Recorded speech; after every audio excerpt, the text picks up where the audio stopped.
2021ला आमच्या महानगरपालिकेचे इलेक्शन झाले।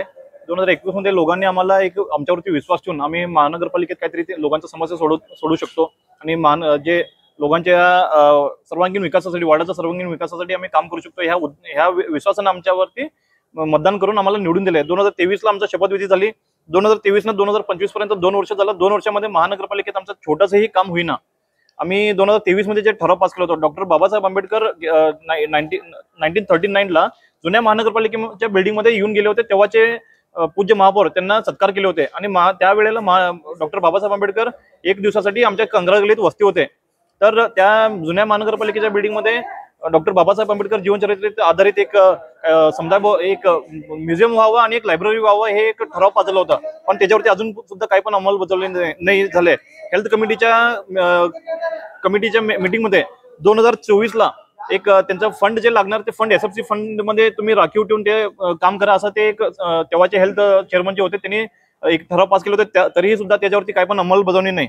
त्याच उद्देशाने आम्ही ते असं झालंय म्हणून आम्ही रिजनल कमिशनरला लिहिलो। रिजनल कमिशनरकडनं एक इतर पत्र आलं, त्याच्यावरती ही अंमलबजावणी नाही।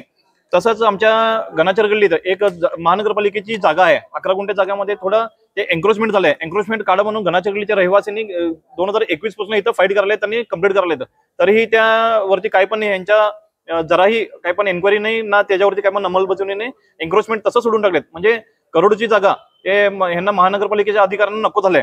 आणि आमच्या वॉर्ड बजेटमध्ये आम्ही 20 लाख रुपयामध्ये गणाचर गल्लीत सगळ्या समाजाच्या, मराठा समाजाच्या ह्याच्यासाठी, लिंगायत समाज, कुरुबर समाज, तिकडे आमचा संत हरळय्या समाज आहे, आमच्या पाठीमागे दलित समाज आहे, या सर्वांना एक चांगलं व्हावं, एक उपयोगी व्हावं, त्यासाठी आम्ही समुदाय भवन आम्ही निर्माण करावं या एक आम्ही ठराव पाजला होता।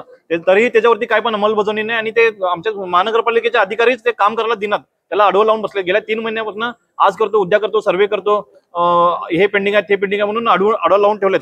तसंच 2-3 वर्ष झाले महानगरपालिकेच्या थोड्या कर्मचाऱ्यांना आणि अधिकाऱ्यांना काय झालंय की एजंट राज इथं चालू झालंय, म्हणजे एजंटांनी जे काम सांगतात ते पडक दिशी होते आणि महानगरपालिकेच्या हे काहीतरी सदस्य काहीतरी सांगितले की नाही, हे व्हायलेशन आहे, ते व्हायलेशन आहे, हे डॉक्युमेंट नाही, ते डॉक्युमेंट नाही म्हणून सांगून आम्हाला फिरवाफिरवी करतात आणि आम्ही पैसे दिलो की नाही कामं करालेत। अशा परिस्थिती महानगरपालिकेचे, म्हणजे महानगरपालिकेचे सदस्य सुद्धा एजंट सारखं वागावं आम्हाला इथं परिस्थिती लागले।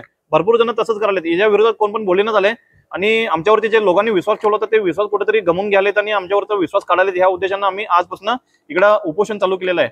आमच्या सगळे डिमांड जे आहेत ते डिमांड पूर्ण होईपर्यंत आम्ही इकडनं हलणार नाही म्हणून आम्ही गेल्या सोमवारी आम्ही महानगरपालिकेच्या आयुक्तांना आम्ही पत्र दिलं होतं, पण एक साधारण एक कर्टेसीसाठी, एक सौजन्यासाठी त्यांनी आम्हाला बोलून विचारला पाहिजे होता की तुमचा काय प्रॉब्लेम आहे, आम्ही सॉल्व्ह करून देतो सांगायला पाहिजे होता। 1 आठवडा टाइम होता त्यांना, पण त्यांनी त्याच्यावरती काय पण विचार केलेला नाही आहे आणि तसं सोडून गेलेत। आज कुठेतरी त्यांनी जयपूरला गेले म्हणून आता आम्हाला समजलं, त्यांनी 6 तारखेपर्यंत त्यांनी येणार नाही म्हणून इकडचे अधिकारी सांगत आहेत। त्यांनी 6 तारखेला येऊ देत, नाही तर 10 तारखेला येऊ देत, त्यांनी इथं येऊन आमचे कामं पूर्णपणे सुरू करूपर्यंत आम्ही इकडनं हलणार नाही म्हणून आम्ही सांगितलेलं आहे। ಆಗೋಲು ಸರ್ ಸಭೆ ಆದ್ರೂ ನಮಗೆ ಮಾತಾಡಕ್ ಕೊಡಂಗಿಲ್ಲ ಸರ್, ಆಮೇಲೆ ಮಾತಾಡಕ್ ಹೋದ್ರೂ ಸರ್ ನಮ್ಮ ಮಾತು ಕೇಳೋರು ಯಾರದಾರ ಸರ್, ನಮಗೆ ಗಪ್ ಮುನ್ಸೋಗ ಅಂತ ಕೆಲಸ ಆಗತ್ತೆ ಸರ್। ಸರ್ ಇಲೆಕ್ಷನ್ ಆಗಿ 2021 ಇಲೆಕ್ಷನ್ ಆಗಿತ್ತು ಸರ್, ನಮಗೆ ಅಧಿಕಾರ ಸಿಕ್ಕಿದ್ದು 2023 ಸರ್, ಬಟ್ 2023 ಇಲ್ಲಿ ಅಧಿಕಾರಿಗಳು ನಮ್ಮ ಏನು ಮಾತನ್ನ ಕೇಳುವಾರ ಸರ್, ಮತ್ತೆ ನೀವು ಯಾರು ಅಂತ ಹೇಳಿ ನಮ್ಗೆ ಕೇಳ್ತಾರೆ ಸರ್ ಅಧಿಕಾರಿಗಳು, ಅಂದ್ರೆ ನಾವು ಹನಿ ಮೇಲೆ ನಗರಸೇವಕರು ಅಂತ ಹೇಳಿ ಬರ್ಕೊಂಡು ಅಡ್ಡಾಡುವಂತ ಪರಿಸ್ಥಿತಿ ಬಂದಿದೆ ಸರ್ ನಮಗಿಲ್ಲ ಸರ್। ನಮ್ಗ ಇಲ್ಲಿ ಬಾಬಾ ಸಾಹೇಬ್ ಅಂಬೇಡ್ಕರ್ ಅಂತ ಹೇಳಿದ್ರಲ್ಲ ಸರ್, ಅಲ್ಲಿ ಒಂದು ಮ್ಯೂಸಿಯಂ ಆಗ್ಬೇಕಂತ ಹೇಳಿ ನಾವು ಡಿಮಾಂಡ್ ಮಾಡಿದ್ವಿ ಸರ್, ಬಟ್ ಅದು ठराव ಪಾಸ್ ಆಗಿತ್ತು ಸರ್। ಆಗ ನಮ್ಮ ಎಲ್ಲ MLA ಗಳು MP ಗಳು ಎಲ್ಲರೂ ಅದಕ್ಕೆ ಸಪೋರ್ಟ್ ಮಾಡಿದ್ರು, ಮಾಡ್ರಿ ಒಳ್ಳೆ ಪ್ರಾಜೆಕ್ಟ್ ಐತೆ ಅಂತ ಹೇಳಿದ್ರು ಸರ್, ಬಟ್ ಅದ್ರ ಬಗ್ಗೆ ಇವ್ರು ಏನೋ ಇವ್ರಿಗೇನು ವಿಚಾರನೆ ಇಲ್ಲ ಸರ್, ಏನೋ ಯೋಚನೆನೇ ಇಲ್ಲ ಸರ್। ಸರ್ ಕಾರ್ಪೊರೇಟರ್ ಅಂತ ಕಚರ ಮಾಡಿಬಿಟ್ರಿ ಸರ್ ಇಲ್ಲಿ ಮಹಾನಗರಪಾಲಿಕೆದಾಗ ಸರ್, ಏನು ಇಲ್ಲ ಸರ್ ಇಲ್ಲಿ।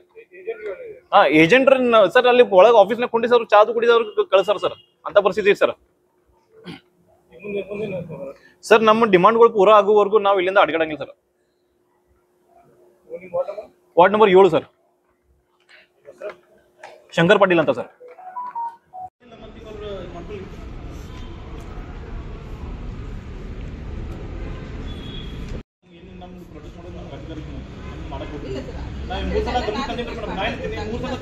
ಆಗಿಲ್ಲ ಈಗ ಇನ್ನೂವರೆಗೂ ನಮ್ಗೆ ಆತ್ಮಹತ್ಯೆ ಹೇಳಿ ಇನ್ನೂ ಹೋಪ್ಸ್ ಇಲ್ರಿ ಮೇಡಮ್, ನಮ್ಗೆ ಏನಾರ ಹೋಪ್ಸ್ ಇದ್ದು ಅಂದ್ರೆ ನಾವು ಇದು ಮಾಡ್ಬೋದು।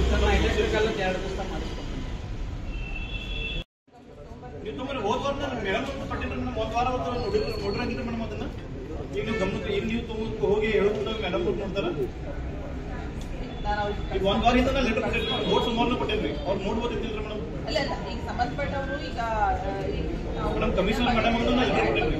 ಈಗ ಇದ್ರ ಮೇಲೆ ನೋಡ್ರಿ, ಹೋದ ವಾರ ಮೇಡಮ್ ಕೊಟ್ಟಿದ್ದು ಓಟ್ ಸುಮಾರು ಕೊಟ್ಟಿರ್ರಿ.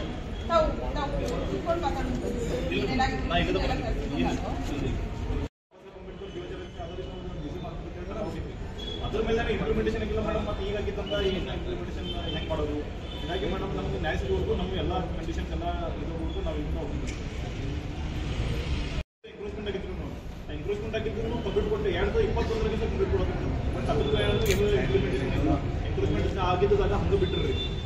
ಆಮೇಲೆ ಅವರು ಏನು ಯಾವ ಸಮಾಜ ನಮ್ಮ ತಾಕತ್ತೆ ಹೇಳ್ತಾರಲ್ಲ ಅವ್ರ ಸರ್ವೆ ನಂಬರ್ ಬಿಟ್ಟು ನಾವು ಬೇರೆ ಸರ್ವೆ ನಂಬರ್ ಬಂದಾಗ ಒಂದು ಸಂದಾಗಿ ಒಂದು ನಿರ್ಮಾಣ ಮಾಡಿದ್ರೆ ಹೇಳಿ ಫಂಡ್ ಸೆಕ್ಷನ್ ಆಗಿದೆ.